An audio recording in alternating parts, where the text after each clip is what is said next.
An adventurous day. For an instant the two stood looking at one another. The girl's eyes were wide with incredulity, with hope, with fear. She was the first to break the silence. "Who are you?" she breathed in a half whisper. "I don't wonder that you ask," returned the man. "I must look like a scarecrow. I'm Barney Custer. Don't you remember me now? Who did you think I was?" The girl took a step toward him, her eyes lighted with relief. "Captain Maenck told me that you were dead," she said. "That you had been shot as a spy in Austria. And then there is that uncanny resemblance to the king. Since he has shaved his beard, it is infinitely more remarkable. I thought you might be he. He has been at Blentz, and I knew that it was quite possible that he had discovered treachery upon the part of Prince Peter, in which case he might have escaped in disguise. I really wasn't sure that you were not he until you spoke." Barney stooped and removed the bandolier of cartridges from the fallen trooper, as well as his revolver and carbine. Then he took the girl's hand, and together they turned into the wood. Behind them came the sound of pursuit. They heard the loud words of Maenck as he ordered his three remaining men into the wood on foot. As he advanced, Barney looked to the magazine of his carbine and the cylinder of his revolver. "Why are they pursuing you?" he asked. "They were taking me to Blentz to force me to wed Leopold," she replied. "They told me that my father's life depended upon my consenting, but I should not have done so. The honor of my house is more precious than the life of any of its members. I escaped them a few miles back, and they were following to overtake me." A noise behind them caused Barney to turn. One of the troopers had come into view. He carried his carbine in his hands, and at sight of the man with the fugitive girl he raised it to his shoulder, but as the American turned toward him his eyes went wide and his jaw dropped. Instantly Barney knew that the fellow had noted his resemblance to the king. Barney's body was concealed from the view of the other by a bush which grew between them, so the man saw only the face of the American. The fellow turned and shouted to Maenck, "The king is with her." "Nonsense," came the reply from further back in the wood. "If there is a man with her, and he will not surrender, shoot him." At the words, Barney and the girl turned once more to their flight. From behind came the command to halt. "Halt, or I fire!" Just ahead, Barney saw the river. They were sure to be taken there if he was unable to gain the time necessary to make good a crossing. Upon the opposite side was a continuation of the wood. Behind them, the leading trooper was crashing through the underbrush in renewed pursuit. He came in sight of them again just as they reached the river bank. Once more his carbine was leveled. Barney pushed the girl to her knees behind a bush. Then he wheeled and fired so quickly that the man with the already leveled gun had no time to anticipate his act. With a cry, the fellow threw his hands above his head, staggered forward, and plunged full length upon his face. Barney gathered the princess in his arms and plunged into the shallow stream. The girl held his carbine as he stumbled over the rocky bottom. The water deepened rapidly. The opposite shore seemed a long way off, and behind there were three more enemies in hot pursuit.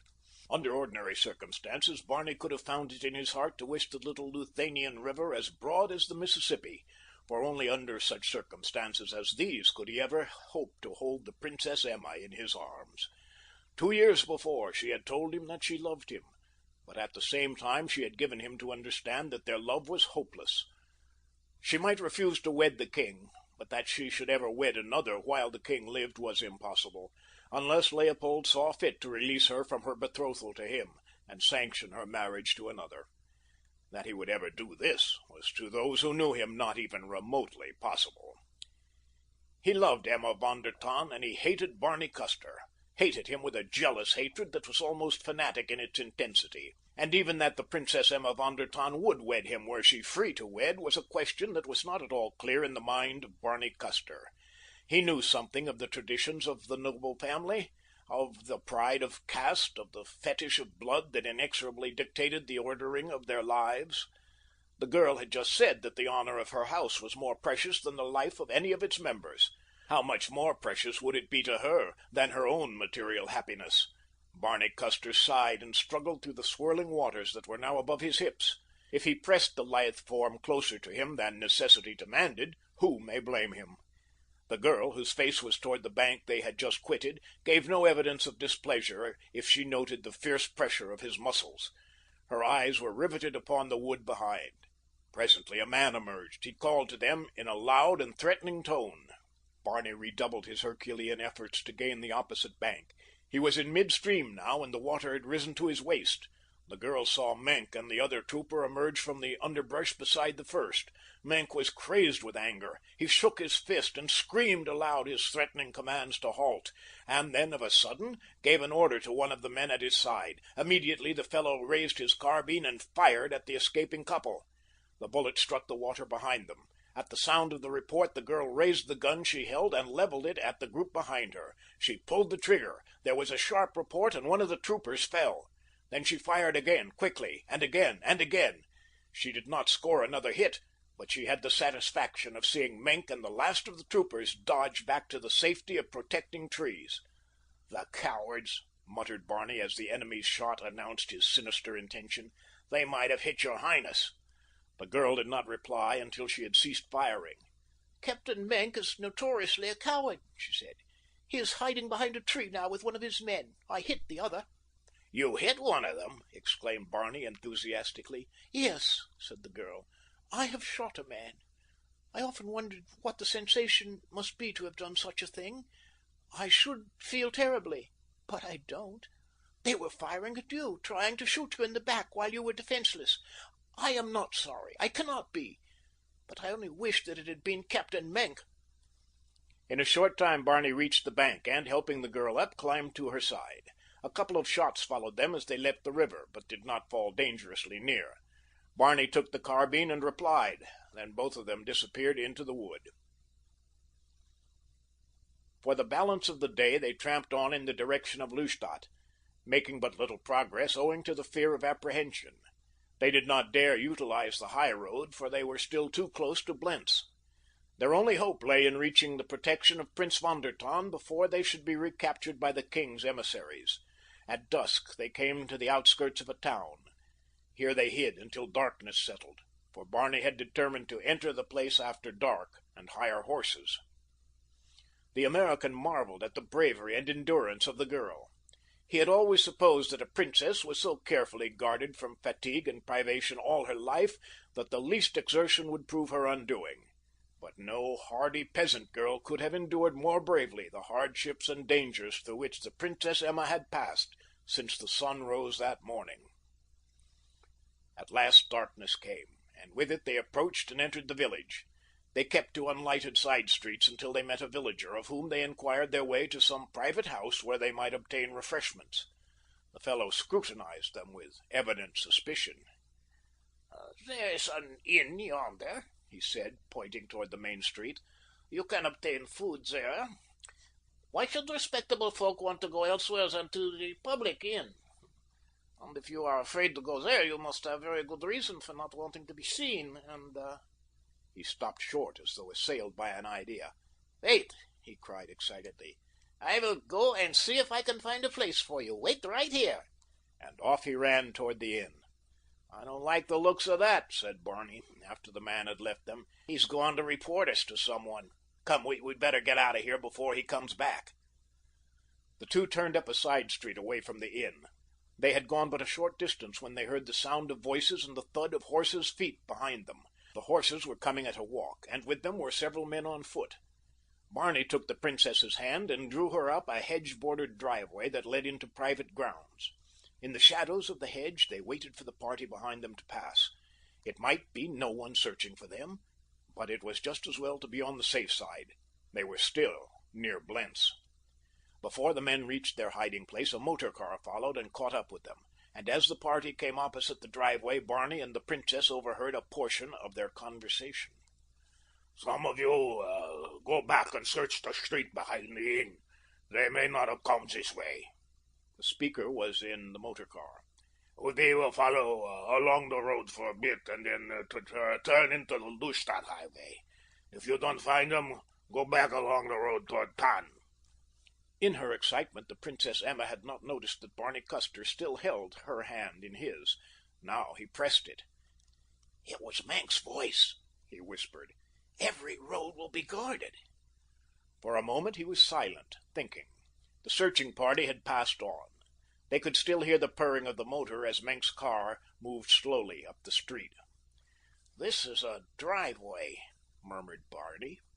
"People who build driveways into their grounds usually have something to drive. Whatever it is, it should be at the other end of the driveway. Let's see if it will carry two." Still in the shadow of the hedge, they moved cautiously toward the upper end of the private road until presently they saw a building looming in their path. "A garage?" whispered Barney. "Or a barn," suggested the princess. "In either event, it would contain something that can go," returned the American. "Let us hope that it can go like the wind." "And carry too," supplemented the princess.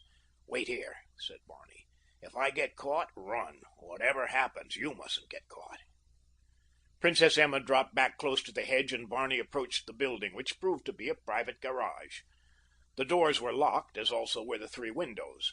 Barney passed entirely around the structure, halting at last upon the darkest side. Here was a window. Barney tried to loosen the catch with the blade of his pocket knife, but it wouldn't unfasten. His endeavors resulted only in snapping short the blade of his knife. For a moment he stood contemplating the baffling window. He dared not break the glass for fear of arousing the inmates of the house, which, though he could not see it, might be close at hand. Presently he recalled a scene he had witnessed on State Street in Chicago several years before, a crowd standing before the window of a jeweler's shop, inspecting a neat little hole that a thief had cut in the glass with a diamond, and through which he had inserted his hand and brought forth several $100 worth of loot. But Barney Custer wore no diamond. He would as soon have worn a celluloid collar. But women wore diamonds. Doubtless the Princess Emma had one. He ran quickly to her side. "Have you a diamond ring?" he whispered. "Gracious!" she exclaimed. "You are progressing rapidly," and slipped a solitaire from her finger to his hand. "Thanks," said Barney. "I need the practice, but wait and you'll see that a diamond may be infinitely more valuable than even the broker claims." And he was gone again into the shadows of the garage. Here upon the window pane he scratched a rough, deep circle close to the catch. A quick blow sent the glass clattering to the floor within. For a minute Barney stood listening for any sign that the noise had attracted attention, but hearing nothing, he ran his hand through the hole that he had made and unlatched the frame. A moment later he had crawled within. Before him in the darkness stood a roadster. He ran his hand over the pedals and levers, breathing a sigh of relief as his touch revealed the familiar control of a standard make. Then he went to the double doors. They opened easily and silently. Once outside, he hastened to the side of the waiting girl. "It's a machine," he whispered. "We must both be in it when it leaves the garage. It's the through express for Lustadt and makes no stops for passengers or freight." He led her back to the garage and helped her into the seat beside him. As silently as possible, he ran the machine into the driveway. 100 yards to the left, half hidden by intervening trees and shrubbery, rose the dark bulk of a house. A subdued light shone through the dark blinds of several windows, the only sign of life about the premises until the car had cleared the garage and was moving slowly down the driveway. Then a door opened in the house, letting out a flood of light in which the figure of a man was silhouetted. A voice broke the silence. "Who are you? What are you doing here? Come back!" The man in the doorway called excitedly, "Friedrich! Come quickly! Someone is stealing the automobile!" And the speaker came running toward the driveway at top speed. Behind him came Friedrich. Both were shouting, waving their arms and threatening. Their combined din might have aroused the dead. Barney sought speed. Silence now was useless. He turned to the left into the street away from the center of the town. In this direction had gone the automobile with Maenck, but by taking the first right-hand turn, Barney hoped to elude the captain. In a moment, Friedrich and the other were hopelessly distanced. It was with a sigh of relief that the American turned the car into the dark shadows beneath the overarching trees of the first cross street. He was running without lights along an unknown way, and beside him was the most precious burden that Barney Custer might ever expect to carry. Under these circumstances, his speed was greatly reduced from what he would have wished, but at that he was forced to accept grave risks. The road might end abruptly at the brink of a ravine. It might swerve perilously close to a stone quarry, or plunge headlong into a pond or river. Barney shuddered at the possibilities, but nothing of the sort happened. The street ran straight out of the town into a country road, rather heavy with sand. In the open, the possibilities of speed were increased, for the night, though moonless, was clear, and the road visible for some distance ahead. The fugitives were congratulating themselves upon the excellent chance they now had to reach Lustadt. There was only Maenck and his companion ahead of them in the other car, and as there were several roads by which one might reach the main highway, the chances were fair that Prince Peter's aide would miss them completely. Already escape seemed assured when the pounding of horses' hoofs upon the roadway behind them arose to blast their newfound hope. Barney increased the speed of the car. It leaped ahead in response to his foot, but the road was heavy, and the sides of the ruts gripping the tires retarded the speed. For a mile they held the lead of the galloping horsemen. The shouts of their pursuers fell clearly upon their ears, and the Princess Emma, turning in her seat, could easily see the four who followed. At last the car began to draw away. The distance between it and the riders grew gradually greater. "I believe we're going to make it," whispered the girl, her voice tense with excitement. "If you could only go a little faster, Mr. Custer, I'm sure we will." "She's reached her limit in this sand," replied the man, "and there's a grade just ahead. We may find better going beyond, but they're bound to gain on us before we reach the top." The girl strained her eyes into the night before them.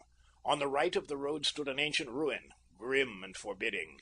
As her eyes rested upon it, she gave a little exclamation of relief. "I know where we are now," she cried. "The hill ahead is sandy, and there is a quarter of a mile of sand beyond.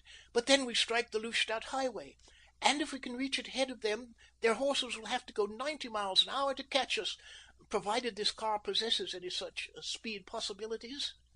"If it can go 40, we're safe enough," replied Barney. "But we'll give it a chance to go as fast as it can. The farther we're from the vicinity of Blentz, the safer I shall feel for the welfare of your highness." A shot rang behind them and a bullet whistled high above their heads. The princess seized the carbine that rested on the seat between them. "Shall I?" she asked, turning its muzzle back over the lowered top. "Better not," answered the man. "They're only trying to frighten us into surrendering. That shot was much too high to have been aimed at us. They're shooting over our heads purposely. If they deliberately attempt to pot us later, then go for them. But to do it now would only draw their fire upon us. I doubt if they wish to harm your highness, but they certainly would fire to hit in self-defense." The girl lowered the firearm. "I'm becoming perfectly bloodthirsty," she said. "But it makes me furious to be hunted like a wild animal in my native land, and by the command of my king at that. And to think that you who placed him upon his throne, you who have risked your life many times for him, will find no protection at his hands should you be captured, is maddening. Oh, God, if I were a man!" "I thank God that you are not, your highness," returned Barney fervently. Gently she laid her hand upon his where it gripped the steering wheel. "No," she said, "I was wrong. I do not need to be a man, while there still be such men as you, my friend. But I would that I were not the unhappy woman whom fate has bound to an ingrate king, to a miserable coward." They had reached the grade at last, and the motor was straining to the Herculean task imposed upon it. Grinding and grating in second speed, the car toiled upward through the clinging sand. The pace was snail-like. Behind, the horsemen were gaining rapidly. The labored breathing of their mounts was audible even above the noise of the motor, so close were they. The top of the ascent lay but a few yards ahead, and the pursuers were but a few yards behind. "Halt!" came from behind, and then a shot. The ping of the bullet and the scream of the ricochet warned the man and the girl that those behind them were becoming desperate. The bullet had struck one of the rear fenders. Without again asking assent, the princess turned and, kneeling upon the cushion of the seat, fired at the nearest horseman. The horse stumbled and plunged to his knees. Another, just behind, ran upon him, and the two rolled over together with their riders. Two more shots were fired by the remaining horsemen and answered by the girl in the automobile. And then the car topped the hill, shot into high, and with renewed speed forged ahead into the last quarter mile of heavy going before the good road ahead. But now the grade was slightly downward, and all the advantage was upon the side of the fugitives. However, their margin would be but scant when they reached the highway, for behind them the remaining troopers were spurring their jaded horses to a final spurt of speed. At last the white ribbon of the main road became visible. To the right they saw the headlights of a machine. It was Menk, probably, doubtless attracted their way by the shooting. But the machine was a mile away and could not possibly reach the intersection of the two roads before they had turned to the left toward Lustadt. Then the incident would resolve itself into a simple test of speed between the two cars, and the ability and nerve of the drivers. Barney hadn't the slightest doubt now as to the outcome. His borrowed car was a good one, in good condition, and in the matter of driving he rather prided himself that he didn't need take his hat off to anyone when it came to ability and nerve. They were only about 50 feet from the highway. The girl touched his hand again. "We're safe," she cried, her voice vibrant with excitement. "We're safe at last." From beneath the bonnet, as though in answer to her statement, came a sickly, sucking sputter. The momentum of the car diminished. The throbbing of the engine ceased. They sat in silence as the machine coasted toward the highway and came to a dead stop with its front wheels upon the road to safety. The girl turned toward Barney with an exclamation of surprise and interrogation. "The jig's up," he groaned. "We're out of gasoline."